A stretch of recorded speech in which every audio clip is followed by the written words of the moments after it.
Olá, sejam todos muito bem-vindos aqui a mais um vídeo do canal. E dando seguimento ao nosso vídeo anterior, no qual eu falei sobre os pontos que nos auxiliam no nosso crescimento, no nosso desenvolvimento como seres humanos, que eu pontuei o perdão e a gratidão. Para quem não assistiu, vou deixar aqui na descrição do vídeo o link, tá? No primeiro comentário também. Então hoje eu vou dar sequência falando de uma ferramenta muito importante que eu já citei também lá no outro vídeo, que trabalha em nós o perdão e toda a limpeza das memórias, como eu expliquei lá no vídeo anterior. Nós vamos falar hoje sobre o Ho'oponopono. Então eu vou trazer hoje aqui uma visão geral do que é o Ho'oponopono e quais são os personagens principais. Nós vamos falar como que ele surgiu, quem foi a criadora, não do Ho'oponopono, mas do método que nós conhecemos, que é a Morna Simeona. Vamos falar também um pouquinho do Dr. Hyu Lin. Bom, Ho'oponopono, alguns de vocês devem conhecer, talvez outros não conheçam, é o método terapêutico havaiano. Não se sabe ao certo como que ele surgiu e desde quando ele surgiu. E no começo ele era feito através exclusivamente de um xamã, que lá é conhecido como kahuna. Então era necessário quando, por exemplo, pessoas tinham conflitos entre si, nas aldeias, e se chamava um kahuna para praticar o Ho'oponopono. A palavra Ho'oponopono, que é uma palavra havaiana, significa reparar. Morna Simeona, como eu já disse, era uma kahuna nascida no Havaí, naturalmente, né? Em Honolulu, em 1913. Somente em 1976 é que a Morna Simeona começou a praticar o Ho'oponopono de uma forma diferente, da forma como nós conhecemos, né? Adequando a forma de fazer para a realidade do mundo moderno. E ela chamou de Ho'oponopono da identidade própria. Naturalmente que ela foi muito criticada pelos puristas da prática, mas ela segurou a onda e seguiu em frente. Logo, ela já estava realizando palestras até nas Nações Unidas e em vários países. Na verdade, a Morna Simeona, ela vinha, obviamente, de uma linhagem de xamãs e tal, mas ela já trabalhava com algumas técnicas terapêuticas, principalmente algumas massagens terapêuticas, mas também típicas ali do Havaí, e ela começou a trabalhar em hotéis de grande porte, hotéis muito famosos lá, o Havaí sendo um estado americano de muitos turistas, né, um destino muito turístico. Recebia muitas pessoas importantes também, e ela trabalhava em hotéis muito importantes, então ela tinha contato com várias pessoas de visão de mundo, né? Pessoas de vulto no mundo. Então, quando ela começou a divulgar esse método, logo ela conseguiu visibilidade. E aí ela foi, naturalmente, fazer palestras na própria Nações Unidas e em diversos países no mundo inteiro sobre este método, que não era novo, já era centenário, pelo menos lá no Havaí, mas era totalmente desconhecido no resto do mundo. Então, para que ele fosse conhecido no resto do mundo, ela adaptou a forma de fazer.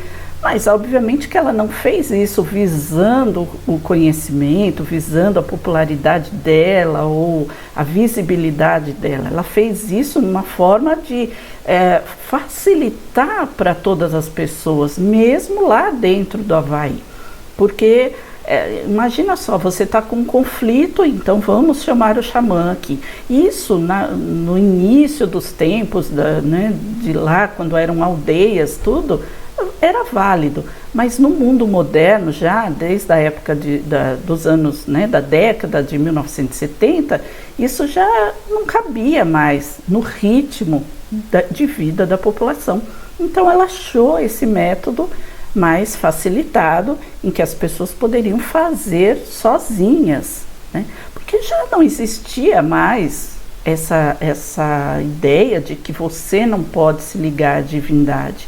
Já existia o conceito de que você mesmo é a ligação com a divindade, porque a divindade está dentro de cada um de nós. Então ela foi abrindo a consciência dela, foi abrindo a percepção dela, expandindo a forma de enxergar tudo, de ver as coisas, de compreender as coisas, ou seja, uma expansão de consciência realmente. E aí ela criou ela adaptou, vamos dizer assim, o método antigo para as questões modernas, né? Não só pelo estilo de vida, mas pela realidade das informações que já se tinha naquela época. E aí, ao longo de toda a sua história de palestras e tal, ela também escreveu 3 livros sobre o assunto do Ho'oponopono e sobre a prática moderna do Ho'oponopono. E viajando pelo mundo, ela acabou se estabilizando na Alemanha e viveu lá até a sua morte, em 1992. Outro personagem extremamente importante na história do Ho'oponopono moderno, o Dr. Ryu Lin, era, porque ele já faleceu também, um psicólogo havaiano, formado em universidades do Colorado, nos Estados Unidos, e com mestrado e doutorado também em outras 2 universidades também americanas. Ele conheceu a Morna Simeona em 1982, quando fez suas aulas que ela ministrava sobre o Ho'oponopono. Ele se identificou tanto com esse novo método, com essa prática, que ele acabou se juntando a ela e seguindo com ela como instrutor dessa nova prática no mundo todo, inclusive em países como Rússia, China, Egito, Israel e Japão. A história mais famosa do Dr. Ryu Lin é que ele trabalhou num hospital psiquiátrico lá no Havaí. Só que esse hospital não era um hospital comum, era um hospital de detentos de altíssima periculosidade, ou seja, a ala psiquiátrica não era uma ala para pessoas simplesmente com problemas mentais. Eles eram de altíssima periculosidade, eles eram pessoas com problemas mentais, mas que tinham cometido crimes hediondos. Então esses detentos, na maior parte do tempo, muitos deles precisavam permanecer sedados e alguns inclusive algemados, porque o histórico de agressão deles com os funcionários era altíssimo. E isso acarretava numa rotatividade muito grande entre os funcionários. Muitos não queriam trabalhar mais lá, se demitiam, outros faltavam muito. O relato é de que as plantas do hospital morriam. A energia toda do hospital era muito carregada. A rede elétrica e a rede hidráulica também vivia dando problemas. Então eles chegaram até o Dr. Ryu Lin. Aí o Dr. Ryu Lin falou: eu aceito, porém com uma condição, eu não quero estar em contato com os pacientes. Isso é meio estranho, porque ele, sendo um profissional de saúde mental dentro de um hospital psiquiátrico, o comum é que se trate com o paciente, que se converse com o paciente. Devido à tamanha dificuldade que o hospital enfrentava, eles aceitaram a condição dele. A única exigência que ele teve é que ele queria todas as fichas de cada um dos pacientes da ala psiquiátrica. E assim foi. Ele se fechava, ele ia todo dia ao hospital, se fechava na sala dele com cada uma das fichas. Em alguns meses apenas, os funcionários começaram a perceber uma mudança significativa dentro do próprio hospital. A energia do hospital começou a mudar, os pacientes começaram a se acalmar. Muitos já não precisavam mais ser sedados, muitos já não precisavam mais serem algemados. Com isso, todo o ambiente foi se modificando, os problemas de manutenção começaram também a não ser mais tão frequentes, as plantas começaram a reviver. E com isso, obviamente, os funcionários já não tinham mais tanto medo de trabalhar ali. Então, os problemas com falta de funcionários e doenças também, muitos deles faltavam até porque ficavam doentes constantemente. Então, isso também começou a se modificar. E aí as pessoas não estavam entendendo, como assim? Ele nem sequer conversa com os pacientes. Como que os pacientes estão melhorando? Como que tudo está se modificando aqui no ambiente hospitalar? Então chegaram a ele e questionaram. Aí ele explicou que quando ele lia a ficha de cada um dos pacientes, em cada uma delas ele prestava atenção no que aquilo causava nele, na reação que ele tinha, nas emoções que ele tinha. Então fossem emoções de raiva, de rancor, de medo, de angústia, situação de vergonha, qualquer situação, ele prestava atenção naquela ficha específica, o nome do paciente e o que o paciente havia feito para ele estar ali. Então ele prestava atenção na emoção que aquela ficha havia causado nele. E ele questionava: como que eu posso curar esta emoção em mim, a emoção que eu estou sentindo? E aí, em seguida, naturalmente, ele pedia para que a divindade curasse nele aquela emoção que ele estava sentindo, através da purificação de todas as memórias compartilhadas com aquele paciente.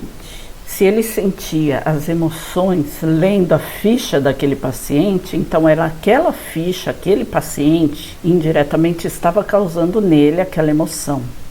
Então ele estava compartilhando aquele sentimento com aquele paciente. Então ele pedia que a divindade curasse nele todas as memórias de dor compartilhada com aquele paciente. E dizia as palavras: divindade, sinto muito, por favor me perdoe, eu te amo, sou grato. E repetia aquilo várias e várias e várias vezes, até sentir que aquelas emoções causadas por aquela ficha daquele paciente específico não causavam mais nenhum tipo de dor nele. E assim ele foi repetindo, paciente por paciente, paciente por paciente.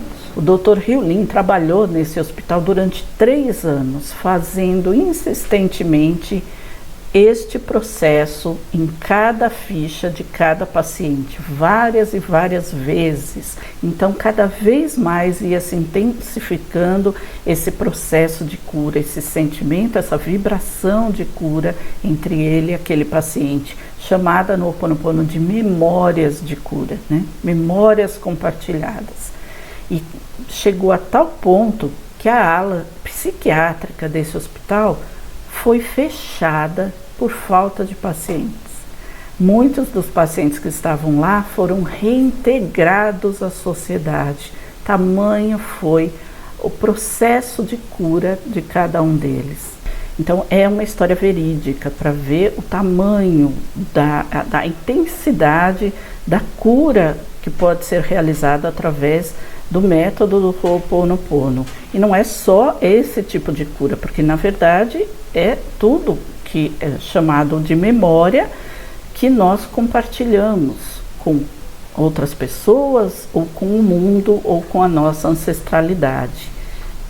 Então, para todos os aspectos da nossa vida, podem ser curados através do Ho Oponopono. Então é isso, hoje eu queria trazer para vocês um pouco da história do Ho Oponopono. Hoje em dia o Ho Oponopono para mim está sendo como uma luz assim. Eu consigo assimilar todos esses ensinamentos, essa forma, essa técnica, algo que está realmente mudando a minha energia, a minha forma de enxergar tudo. Então, por hoje é só. Espero que este vídeo tenha esclarecido e tenha ajudado vocês de alguma forma. Se vocês gostaram do vídeo, não esqueça, deixa aqui o seu like, seu comentário, se tiver alguma pergunta ou alguma sugestão. Se não for inscrito no canal ainda, se inscreva no canal, acione o sininho para todas as notificações. E eu vou me despedindo de vocês sempre com meu forte abraço, um grande beijo, muita paz, muita luz a todos e a gente se encontra no próximo vídeo. Até lá!